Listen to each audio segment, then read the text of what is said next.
Once we discover we're both autistic and ADHD, it feels like we've unlocked the key to everything. But then comes the real question. How do we actually use this key? I'm Adria Sophia Melikar, an ADHD coach who's walked this path myself. I've spent over a decade helping hundreds who don't fit the mold to find their own way forward.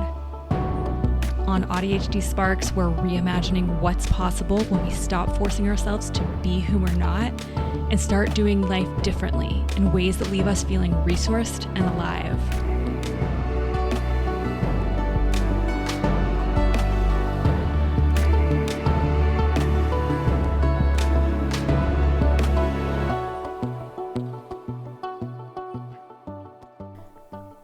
When I sat down with my mom to hear more about her mother, my Baba, she started with the protest signs on the mailbox. No flyers, please. We like trees. On the back door, this is a nuclear-free zone. My mom was mortified growing up. Like, why do we have to be the weird family? But Baba wasn't trying to be weird. She was trying to change the world. And she did for decades in ways most people never saw. The younger generations, my mom, the grandkids, called her difficult, demanding, because she asked for what she needed, because she was direct about it, no softening, no apologizing, because she had a shorter to-do list while my granddad's was long. And we judged her for it. But here's what I see now. She understood something most of us are still learning. We can't do our work in the world if all of our energy goes to pretending that we don't have needs. I'm Adria. This is ADHD Sparks. Welcome. Today's episode is an ancestor portrait, which is something I've been wanting to do for a long time. And truthfully, something I've been working on for probably since the beginning of last season. But finally, it's here. And don't worry, I've woven in. It will be relevant for you as well, my friend. So I'm looking at women in my lineage to understand what they passed down, not just trauma, but wisdom, strategy, ways of being in the world that actually worked. And because here's what I'm learning, a lot of what we're terrified of being seen as, difficult, demanding, too much, those aren't character flaws. They're what happens when we finally stop hiding our needs. When the mask slips and people see we're not fine, we can't do it all, we need things to be different. And if you've been avoiding being seen as difficult by hiding your needs, by performing independence you don't actually have, if you've been smoothing your edges, making yourself smaller, saying I'm fine when you're not, this episode is for you. It's also for me, so we're here together. Before we go further, if you are realizing you've been performing fine when you're not, I made something for you. It's called the Unmasking Menu. If you haven't grabbed it yet, 7 specific places you might still be trying to fit instead of just being. You can grab it over at unmaskingmenu.com. That's in the show notes. It's totally free. Okay, so let me tell you about my Baba. She came from people who crossed oceans. Her grandfather left Latvia in 1905 from a small Jewish community in a town called Doda.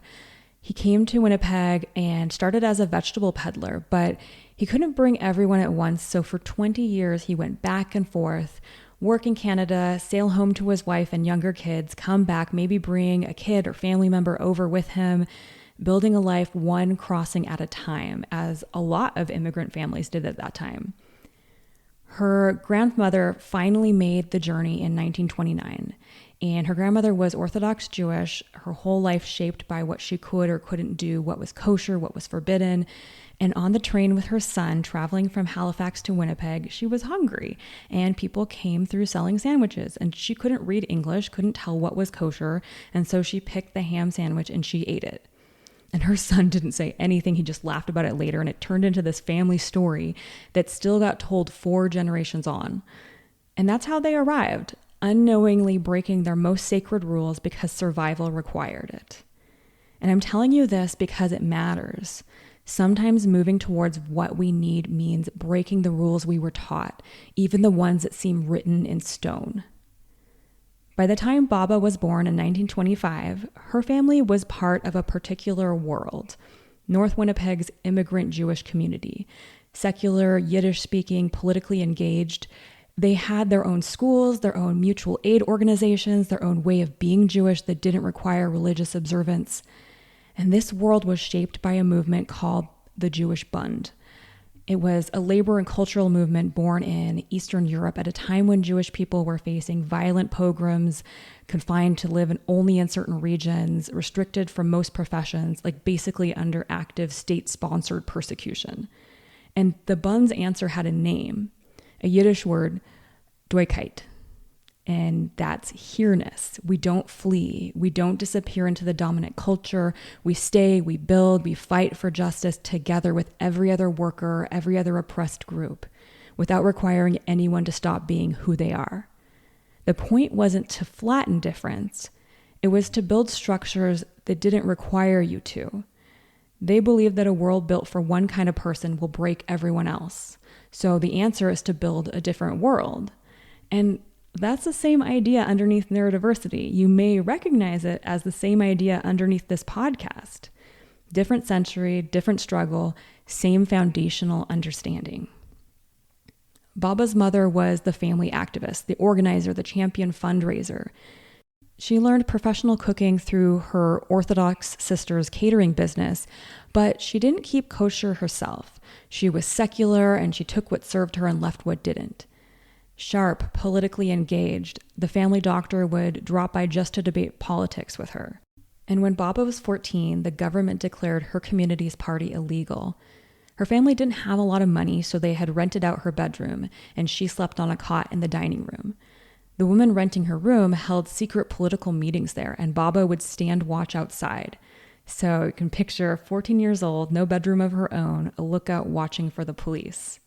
This matters because when later people would call Baba difficult for asking what she needed, well, she came from people who risked everything for collective dignity.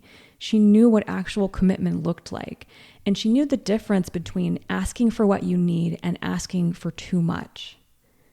But here's what shaped her most, watching her mother. When Baba was still a teenager, her mother started going blind, some kind of brain atrophy, nothing could stop it. But her mother didn't stop. She kept cooking for the family, even blind.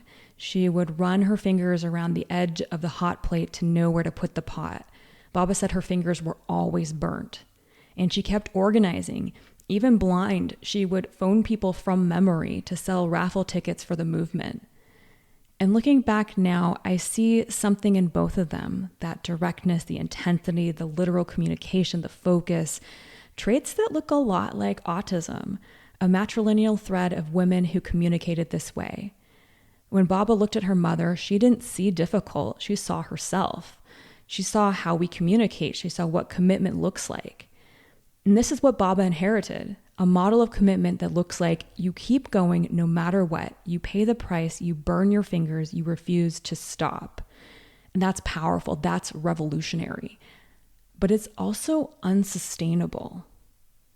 Eventually, her mother had to go into a care home and she hated it, so she just stopped eating, just chose not to. And she died around 55, 56 years old. And Baba learned something her mother didn't get to learn. Baba and my granddad organized together for decades. Workers' rights rallies, peace activism, working alongside First Nations communities on basic standards of living. She got a peace medal for this work, her most prized possession. She never learned to drive and she walked everywhere or took the bus. She had a push cart for groceries. Baba would pin the to-do lists on the wall in the kitchen. My granddad's was always twice as long as hers. Even when my mom was growing up, long before Baba was in a wheelchair, that's just how it was. My mom remembers it, we all saw it, and we judged her for it. But here's what we didn't see. My granddad was a carpenter, a woodworker. He built out the unfinished attic of their house into 2 extra bedrooms. His work was visible. You could see what he had built. A lot of Baba's work was invisible.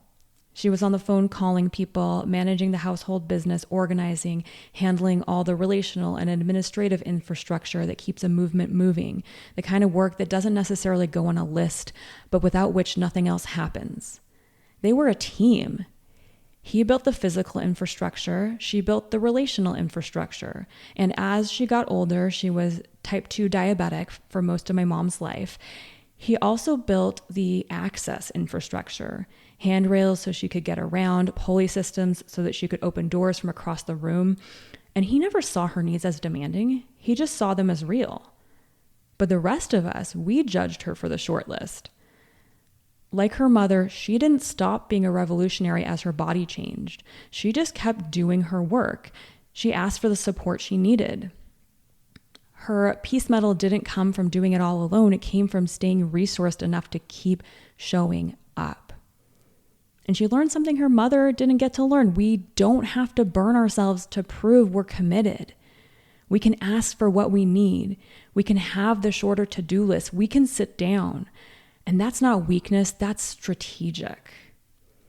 I have this childhood memory of Baba and Granddad coming down to visit us in Nevada. We piled into a van for the week, drove through the Arizona desert, Tucson, the biodome, the saguaro cacti standing sentinel in the heat. I grew up in a different neighboring desert and in a place most people write off as empty and harsh and not worth much attention. But Baba didn't see it that way. She looked at it with genuine curiosity, like it had something to offer if you paid attention. I found out years later as an adult that she and Granddad had bought guidebooks from that trip about the desert, its plants, what it holds, and they kept them. The desert became the center of my early career in natural resources, my master's degree, my thesis, years of work protecting something most people didn't think was worth protecting. I don't know if she knew she handed me that, the way of looking at the undervalued and finding what it holds, but she did. When I was a teenager, Baba gave me a poster, 12 Steps to Building Community. I hung it on my bedroom wall, and it didn't mean much to me then. It was just something my Baba had given me, but community has become one of the most essential things in my life and work, the thing that makes the medicine sustainable, the thing that keeps us from burning our fingers alone. She knew that. She built her whole life around it. And so had the community she came from. People who understood that you survive by building structures that hold everyone, not just the ones who already fit. That poster on a teenager's wall, that's what it looked like passing through. And here's what I've been sitting with as I've told you her story. We judged her for all of it, the short to-do list, the directness, the asking, and that judgment traveled. My mom learned from watching everyone's reactions to Baba. So she always says yes, doesn't ask for things, won't say when something bothers her, even when I can tell it does. She learned you avoid being difficult at all costs. And I learned it too, watching Baba get judged, watching my mom model having no needs. And yet, my mom became a social worker. She spent her whole career fighting for elder rights, advocating for people whose needs the system was ignoring. She carried that revolutionary thread forward, just a bit more quietly, more under the radar. That's what happens when a lineage goes underground. It doesn't disappear, it finds a different channel. As ADHDers, our dual nature means that we have needs others don't account for, and we can see the judgment coming before it arrives. For a lot of us, that means we try to hide it. We try to not look like we have needs, but sometimes we can't. Sometimes things are hard enough or built wrong enough for our brains that it shows through anyway, and we have to ask. We have to say something is too much. We can't perform fine anymore. And then we get the label anyway. And so we try even harder to never need anything again. And here's what that hiding actually looks like. So first there's the I'm fine. So someone asks how we're doing, and we're not fine. We've been running on empty for weeks, but the need feels too big, too tangled, too hard to explain in the amount of time it would take to actually answer that question honestly. And so we say fine, and we carry it alone. Not because we're strong, although we may be, but because we don't know how to hand it to someone without it becoming a whole thing. Because we've tried before and it came out wrong or too much, or we could see in their face that they didn't quite get it. And so we stop trying. And then there's the help we won't accept.